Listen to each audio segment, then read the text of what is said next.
You are on insane HOA madness. I stayed calm and let her talk. Michelle waved a conflict of interest form in my face and yelled that conflicts were optional. You are not going to pretend you did not hear me, she said, jabbing the paper toward my chest.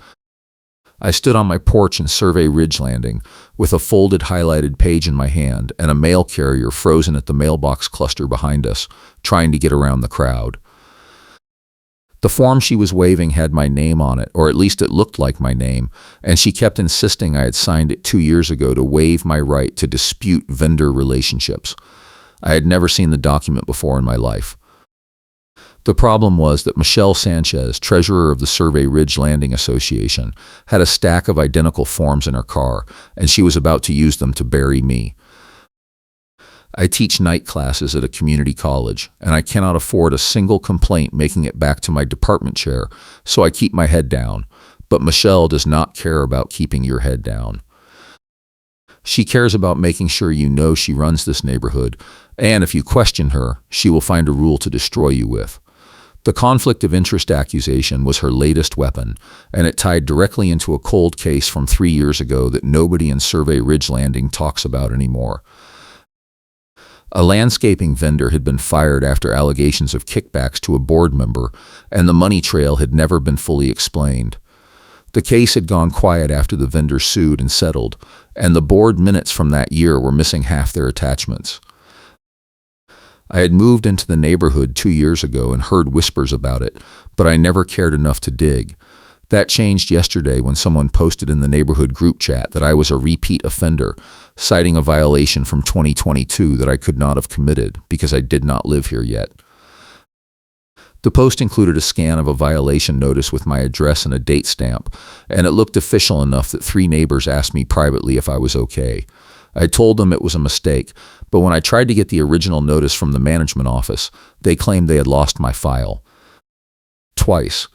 Michelle showed up on my porch this morning with the conflict of interest form, a highlighter she kept waving like a conductor's baton, and a story about how I had agreed to let the HOA use any vendor they wanted without my input. That was a lie, and I knew it, but she was already moving on to the next threat. She tapped the form twice with the highlighter and said, "You do not get an opinion, you get a fine schedule." I looked past her at the mail carrier, who had given up trying to deliver and was just standing there with a handful of letters, watching. Michelle turned and saw him too, then spun back to me and said, "Go ahead and call whoever you want, I have a committee for that." She laughed, tucked the form under her arm and walked back to her car where a stack of orange cones sat in the passenger seat. She grabbed 2 of them and planted them in my driveway, blocking my car. I asked her what the cones were for, and she said the board had voted to reserve my spot for emergency access pending the resolution of my compliance issues. I asked what compliance issues, and she said the landscaping vendor I had allegedly refused to allow on my property. I told her I had never refused anyone, and she pulled out her phone, showed me a text thread that was not mine, and said the number matched my address in the system. The text thread was 3 months old and showed someone arguing with the vendor about trimming a hedge.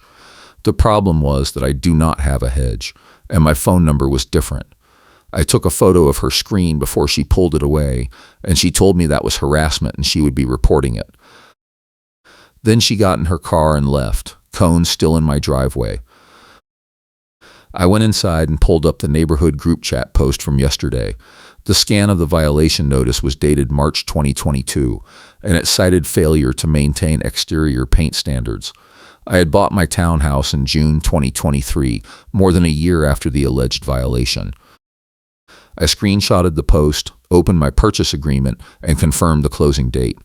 Then I went to the HOA portal and requested a full copy of my violation history. The portal gave me an error message. I tried again. Same error. I called the management office, and the receptionist told me the system was down for maintenance and I should try back next week. I asked if I could come in person and get a printed copy, and she said the office was closing soon and I would need to schedule an appointment. I told her I was scheduled to teach tonight and tomorrow, and I had one shot to deliver my dispute packet in person before the end-of-week deadline Michelle had mentioned. She sighed and said she could give me 10 minutes if I got there before 5. I grabbed my laptop, the highlighted page Michelle had referenced, my purchase agreement, and the doorbell camera footage from this morning. The footage showed Michelle placing the conflict of interest form on my porch at 7:32 a.m., even though she had claimed during our argument that she never came by and the form had been mailed. I saved the clip to a thumb drive, locked the front door, and headed out. One of the orange cones had blown over, and I moved it back upright so she could not claim I had tampered with her emergency access setup. The mail carrier was still at the cluster, sorting letters into boxes, and he gave me a look that said he had seen this exact situation before. I asked him if he had noticed anyone placing anything on my porch earlier, and he said he had seen a woman in a pink windbreaker around 7:30, but he had not paid attention to what she was doing. I thanked him and got in my car. The management office was in a strip mall on the south side of Buffalo, next to a tax preparation service and a vape shop. The parking lot was empty except for 2 cars. I walked in, and the receptionist looked up from her computer and said, "You must be the Survey Ridge case." I told her I was, and she handed me a clipboard with a records request form. I filled it out, handed it back, and she disappeared into a back room. 5 minutes later, she returned with a thin folder and said, "This is everything we have under your address." I opened the folder. Inside were 3 pages, my move-in checklist from 2023, a copy of my deed, and a blank violation notice template. No history, no prior cases, no record of the 2022 incident. I asked where the rest of it was, and she said that was all the system showed. I asked about the missing attachments from the 2021 board minutes, and she said those were archived off-site and required a separate request. I asked how long that would take, and she said 2 to 4 weeks. I told her I had a deadline this week, and she shrugged and said she could not speed up the archive process. I asked if I could speak to the property manager, and she said he was out for the day. I asked if anyone else could help, and she said Michelle was the point of contact for compliance issues and I would need to go through her. I told her Michelle was the one accusing me, and she said the board handled all disputes internally before they went to a hearing officer. I asked when the next board meeting was, and she said it was tonight at 7, but the agenda was already closed. I thanked her, took the folder, and left. If this story is making your blood boil, smash that like button and subscribe so you do not miss the ending. I sat in my car and opened my laptop. The neighborhood group chat post was still up, and 2 more neighbors had commented asking if the HOA was targeting people again. One of them mentioned the 2021 landscaping vendor scandal and said the board had never released a full accounting of what happened. Another said her mother had been on the board at the time and had quit after being pressured to approve vendor contracts without seeing the bids. I clicked on the post history and found a thread from 3 years ago where someone had asked for the meeting minutes from the vendor termination, and the response from the board was that the minutes were under legal review and could not be released. The thread had 16 replies, all deleted now, and the original poster's account was gone. I went back to my doorbell camera app and scrolled through the footage from the past month. On October 14th at 11:47 p.m., someone had placed a violation notice on my door. The figure was wearing a dark jacket and moved quickly, placing the envelope and leaving within 10 seconds. The timestamp on the notice Michelle had shown me this morning said it was delivered on October 15 at 9:00 a.m. I saved that clip too. Then I went further back and found another late-night placement on September 22, same figure, same quick drop. I checked my records. I had never received those notices. They had been placed and removed before I woke up, or they had never been placed at all and the footage was staged. Either way, someone was building a fake violation history, and the timestamps did not match the official story. I called my neighbor Tom, who lives 2 units down and had been in Survey Ridge Landing since it was built. He picked up on the second ring, and I asked him if he remembered the 2021 vendor scandal. He said he did, and he said the rumor at the time was that Michelle had been routing payments through a shell company and pocketing a percentage, but nobody could prove it because the financial records were incomplete. The board had hired an auditor, but the auditor's report was sealed as part of the settlement with the vendor. Tom said his wife had tried to get a copy through a records request, and the board had charged her $300 in administrative fees and then delivered a redacted version that was unreadable. He said they gave up after that. I asked him if he still had the redacted report, and he said his wife might and he would check. 10 minutes later, he texted me a photo. The report was almost entirely blacked out, but one line near the bottom was visible. Discrepancy identified in contract renewal process, February 2021. Recommend independent review of treasurer records. I saved the image and opened the HOA governing documents on my laptop. The bylaws said any contract over $5,000 required a board vote, and copies of the bid proposals had to be kept on file for 7 years. I went to the portal and searched for the landscaping contract. The portal returned a single line. Contract expired December 2020. Renewal pending.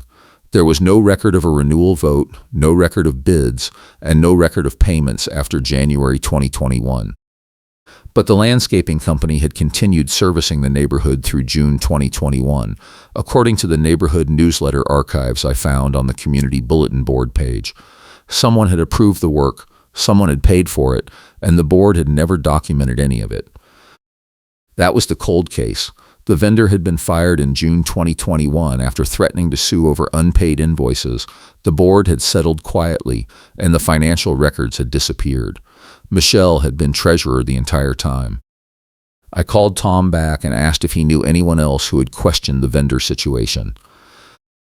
He gave me 2 names, Linda, who had been on the Architectural Review Committee in 2021 and had resigned after the scandal, and Gary, who had tried to run for the board the following year and had been disqualified on a technicality. I found Linda's number in the directory and called her. She answered, and I explained what was happening. She said she was not surprised, and she said Michelle had been moving money around for years.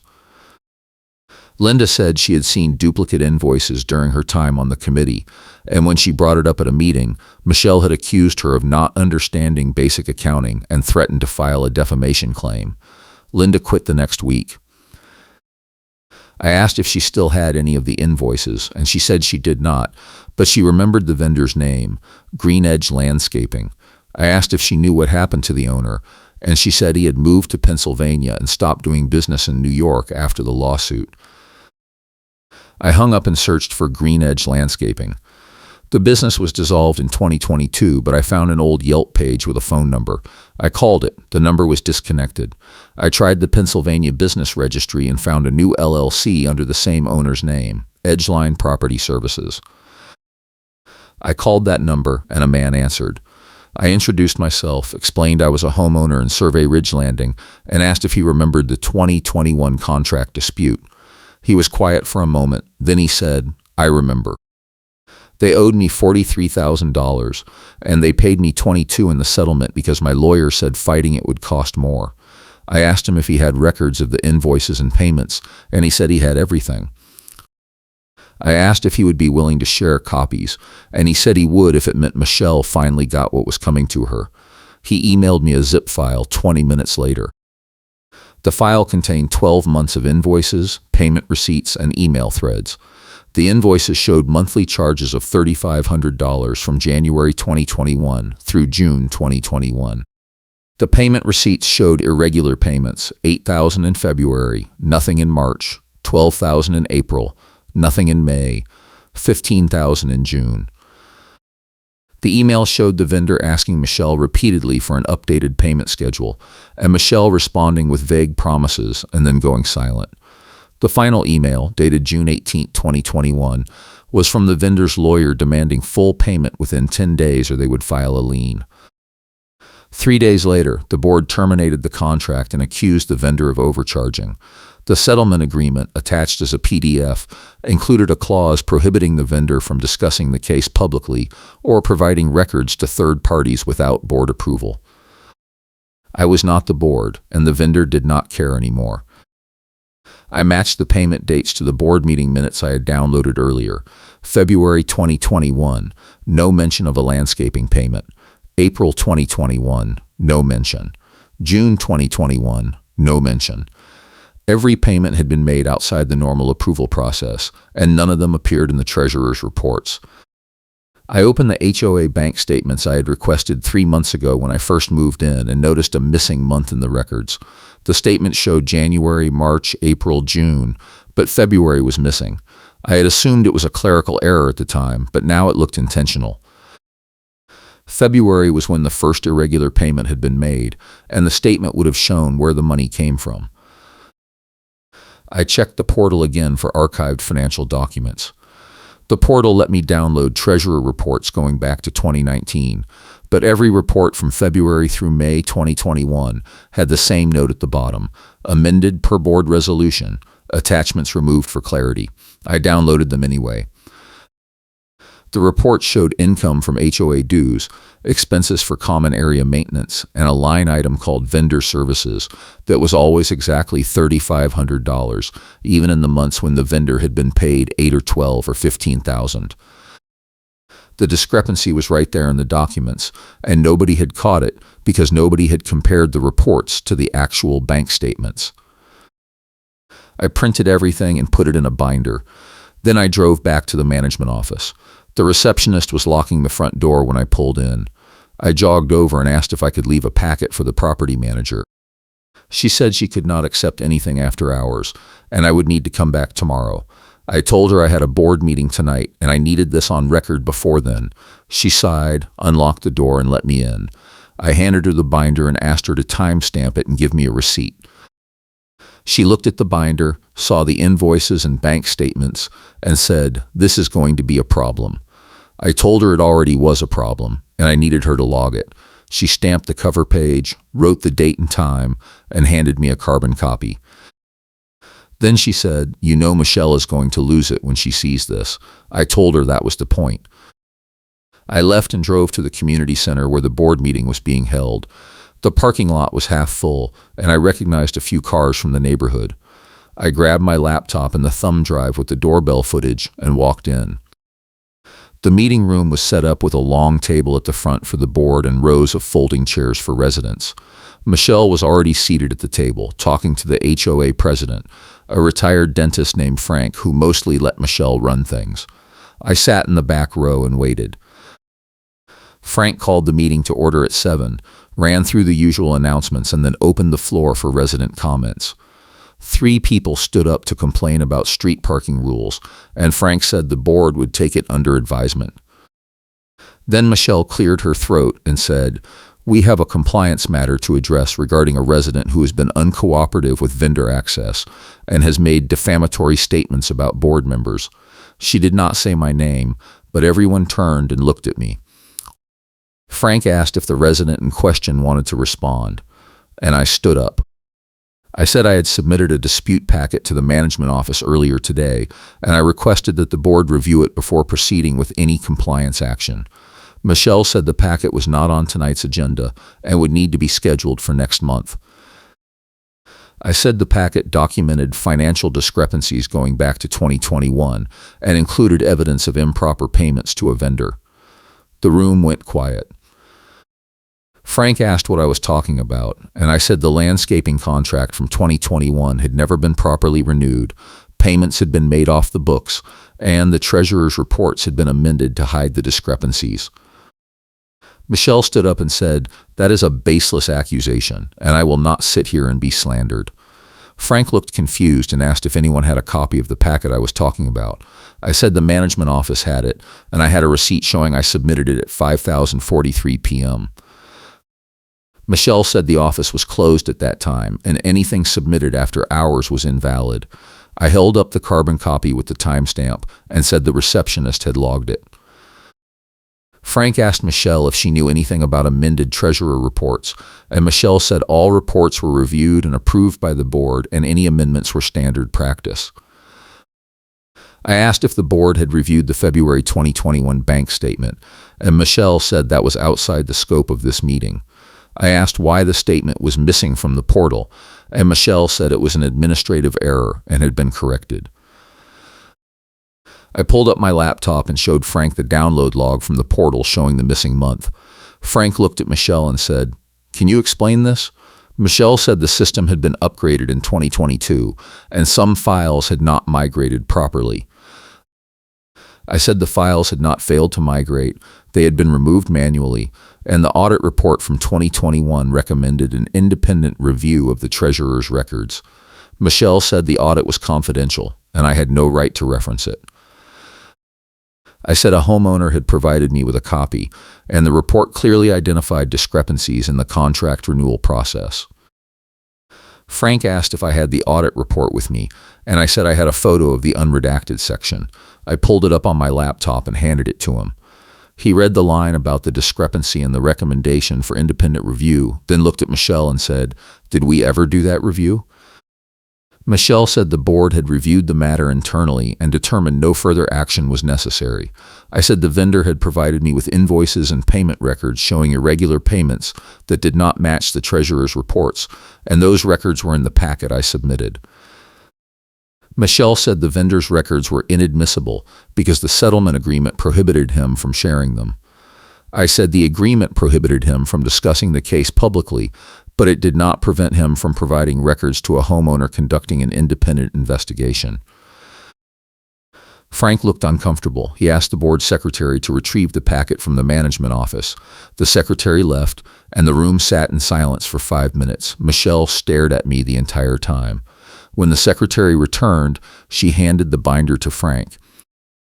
He opened it, flipped through the invoices, the payment records, the email threads, and the amended treasurer reports. Then he looked at Michelle and said, "These payments do not match your reports."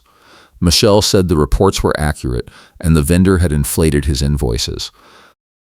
I said the vendor had provided bank deposit records showing exactly what he was paid, and those records matched the irregular payment schedule I had documented. Frank asked Michelle if she had copies of the bank statements showing where the payments came from. Michelle said the statements were in the archive. Frank said, "Get them." Michelle said she could not access the archive tonight. Frank said, "Then we will table this until you can." Michelle stood up and said, "This is a witch hunt, and I will not be subjected to it." She grabbed her bag and walked out. The room erupted in whispers. Frank adjourned the meeting and said the board would reconvene in 2 weeks after a full financial review. I stayed in my seat as people filed out, and Tom came over and said, "You just made an enemy for life." I told him I already had one. I drove home and found another orange cone in my driveway, this time with a violation notice zip-tied to it. The notice said I had failed to attend a mandatory compliance hearing and was being fined $500. The hearing date listed was tomorrow at 10:00 a.m., and the notice was dated today. I had never been notified of a hearing, and the notice had been printed and placed within the past 2 hours. I took a photo, brought the cone inside, and went to bed. The next morning, I called the management office and asked about the hearing. The receptionist said there was no hearing scheduled for today. I asked if Michelle had scheduled one, and she said board members could not schedule hearings without approval from the property manager. I asked if the property manager was in, and she said he was in a meeting. I told her I would come by at noon. At 11:55, I parked at the management office and walked in. The property manager, a man in his 50s named Ed, was sitting at the receptionist's desk talking to her. I introduced myself, showed him the violation notice, and asked if he had authorized a hearing. He looked at the notice and said, "This is not our format." I asked what he meant, and he said the template was outdated and had not been used since 2020. I asked if Michelle had access to old templates, and he said board members did not have access to the system. I asked if someone could have printed it from a saved file, and he said it was possible, but it would not be official. I told him Michelle had placed a notice on my property last night after the board meeting. He asked if I had proof, and I showed him the doorbell footage of her placing it at 9:37 p.m. He watched the clip, then said, "I will need to discuss this with the board president." I asked if he had reviewed the packet I submitted yesterday, and he said he had, and he said the invoices and payment records raised serious concerns. I asked what the next step was, and he said the board would need to vote on whether to authorize an independent audit. I asked how long that would take, and he said the next board meeting was in 2 weeks. I told him Michelle was escalating and I needed protection from retaliation. He said he could send her a letter instructing her to stop direct contact with me regarding compliance matters. I said I wanted that in writing and copied to the board president. He nodded and said he would send it today. I left and drove to the nearest office supply store. I printed 3 copies of everything: the invoices, the payment records, the email threads, the amended treasurer reports, the doorbell footage screenshots, and the fake hearing notice. I put one set in a fireproof lockbox at home, mailed one set to my lawyer with a note explaining the situation, and kept one set in my car. Then I went home and waited. At 3:00 p.m., I got an email from the management company. The subject line was Notice of Cease Contact. The body said Michelle had been instructed to stop contacting me directly regarding any compliance or enforcement matters, and all future communication would go through the property manager. The email was copied to Frank and the rest of the board. 10 minutes later, Michelle replied to the entire thread saying the instruction was inappropriate and interfered with her duties as treasurer. Ed replied saying the instruction was consistent with board policy and any further direct contact would be considered harassment. Michelle did not reply. At 6:00 p.m., my doorbell rang. I checked the camera. It was a tow truck driver standing on my porch. I opened the door, and he said he had been called to tow my car for unpaid HOA fees. I asked who called, and he said the property management company. I told him I did not have any unpaid fees, and this was the second tow attempt in 2 days. He shrugged and said he was just doing his job. I asked to see the authorization, and he handed me a slip of paper with the management company's name and my address. The slip was not signed, and there was no account number or fee amount listed. I told him this was not a valid authorization, and if he towed my car, I would file a theft report with the police.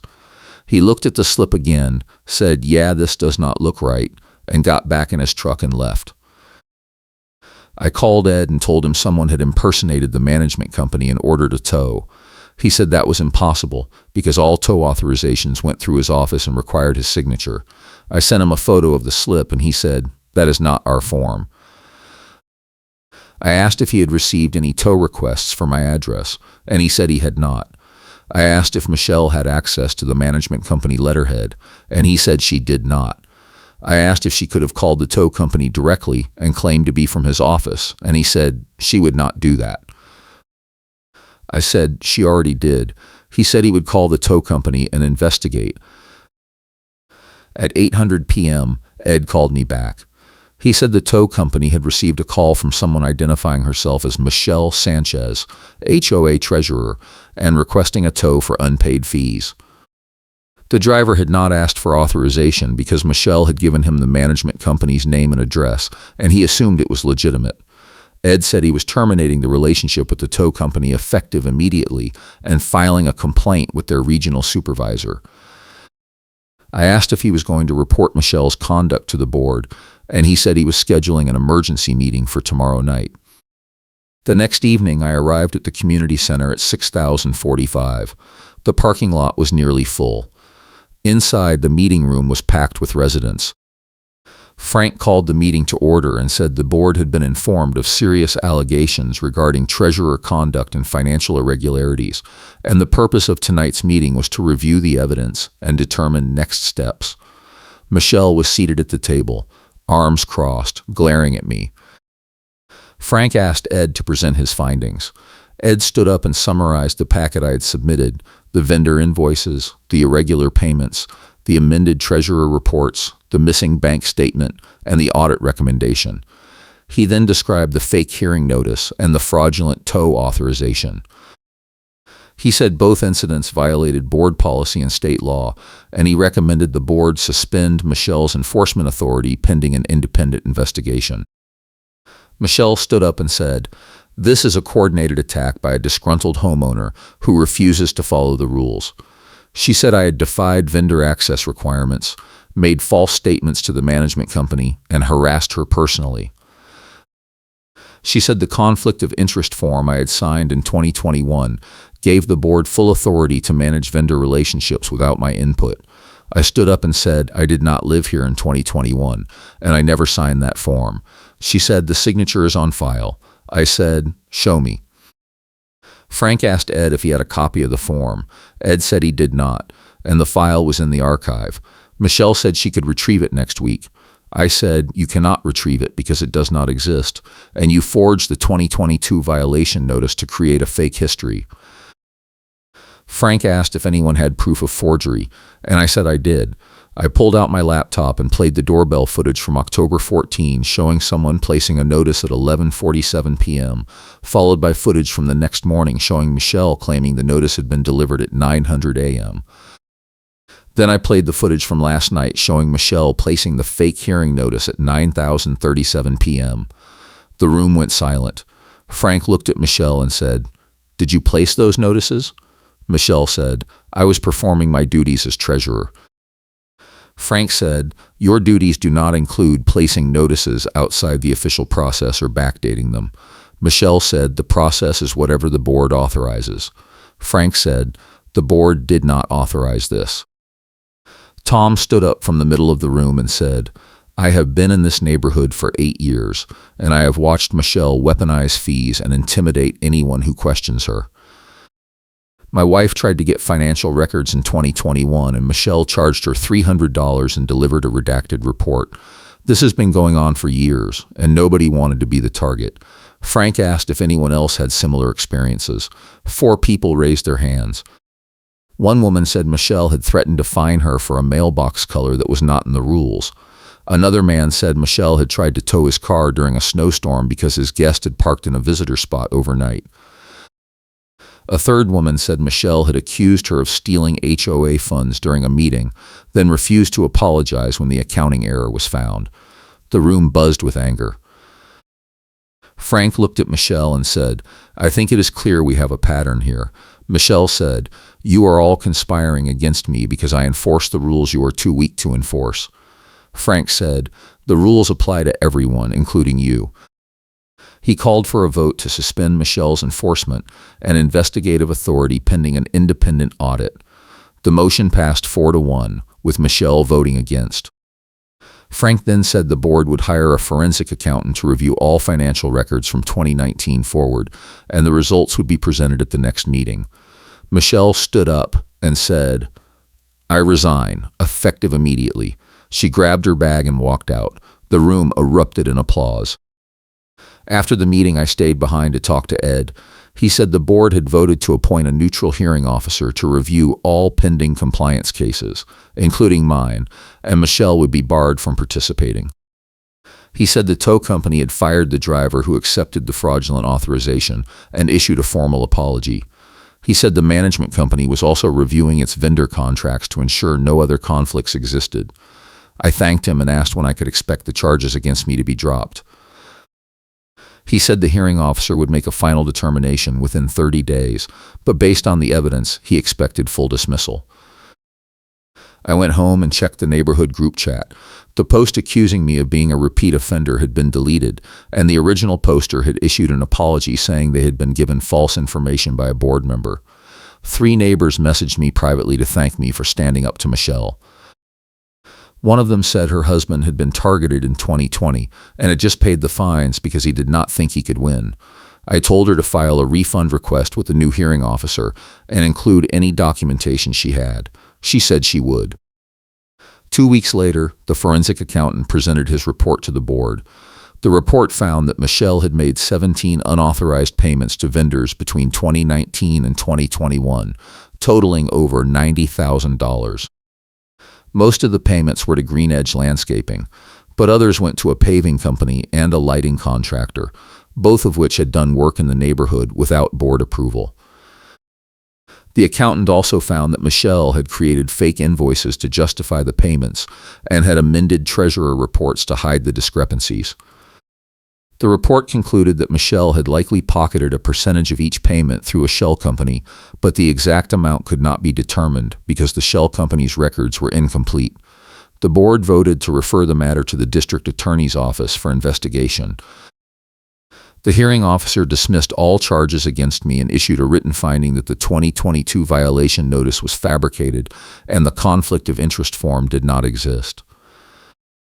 He also ordered the HOA to reimburse me for the time and expense I had incurred defending myself, including the cost of printing and mailing the evidence packets. The reimbursement check arrived 3 weeks later. Michelle did not respond to the district attorney's investigation request and moved out of the neighborhood 2 months later. The board hired a new treasurer and implemented a policy requiring all vendor contracts over $5,000 to be approved by a majority vote with full bid documentation. The landscaping contract was put out for rebid, and a new company was selected. The board also voted to release the full audit report from 2021, unredacted, and posted it on the HOA website.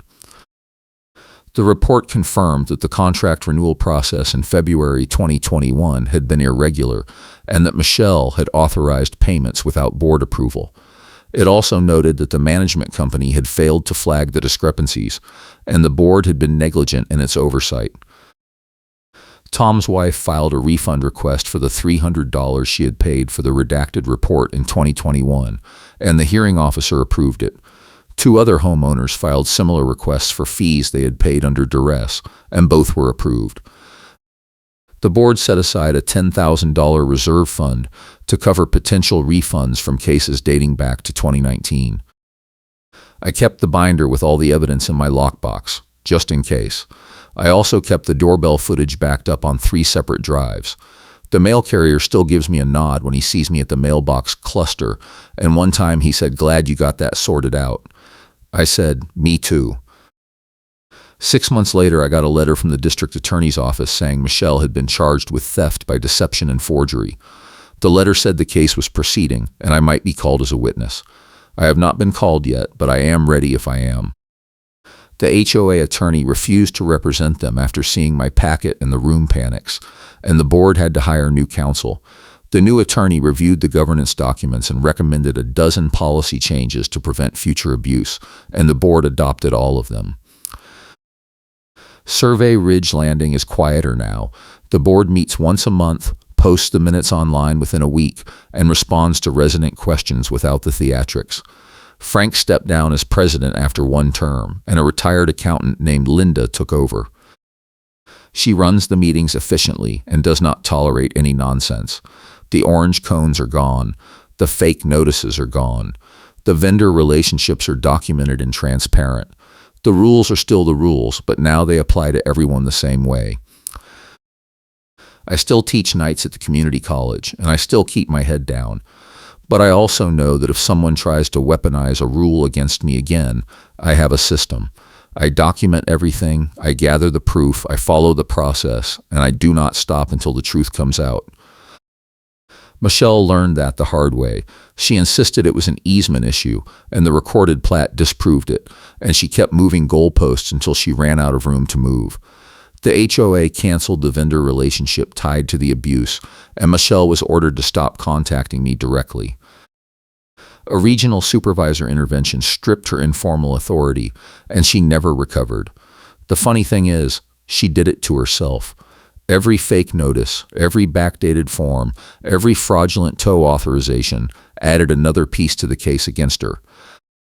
She thought she was untouchable, and she forgot that paper trails do not lie.